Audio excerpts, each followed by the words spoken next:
अस्सलामुअलैकुम क्यों सारे उम्मीद है सब लोग ठीक ठाक होंगे। आज तुहाडी भैन बड़ी देर बाद जड़ी दोबारा एक वीडियो लैके आई है।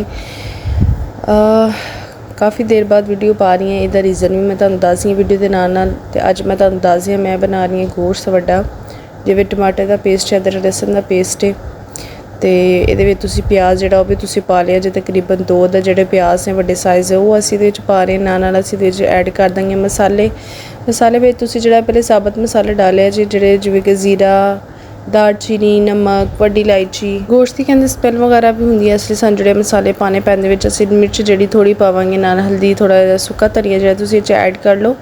तो सुक्का धनिया वाले ने थोड़ा जहा पाया सी, तो मैं क्या मैनू सुक्का धनिया दे विच बिल्कुल पसंद नहीं है, तो तुसीं ये रहन दो। विच नाल ही असीं थोड़ी जी पा ली काली मिर्च।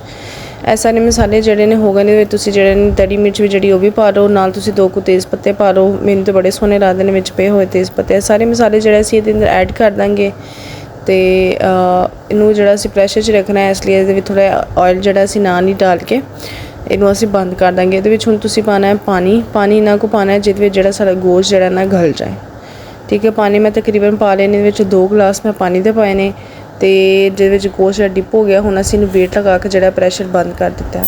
तो इन्नी देर वीडियो ना पाने का मकसद यही सी कि घर थोड़ी जी परेशानी चल रही सी, मेरी भी कुछ तबीयत नासाज सी जिस वजह तो मैं वीडियो नहीं पा सकी। काफ़ी लोगों के कमेंट्स आए कि तुसीं कित्थे हो, तुसीं वीडियो नहीं पा रहे है।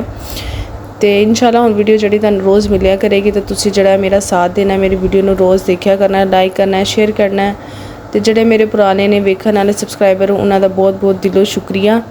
तो इस तरह मैंने सपोर्ट करते रहें तो मैं जरा तुहाडे लई वीडियो लैके आती रहांगी। तो मेरी वीडियो च कोई कमी पेशी रखदे तो तुसीं मैनूं बिला झिझक कमेंट च दस सकते हो।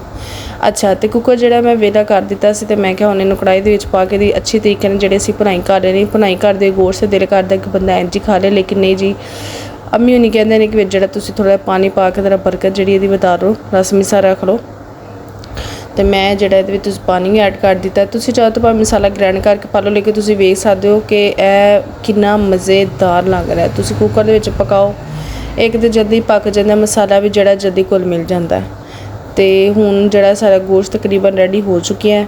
हुण इहनूं तुसीं जोड़ा एंड ते पा लिया धनिया पा लिया जे, या सुक्की मेथी पा लेना। मेरे को खैर इस टाइम सुक्की मेथी से मैं वो पा ली, धनिया जोड़ा मेरे को है नहीं सी। तो उत्ते तुसीं पा ली थोड़ी जी काली मिर्चां पा लीजिएगा। तो यह हुण मैं हल्के करके उत्ते लाता ढक्कन। तो यह हुण असीं लै आए थल्ले।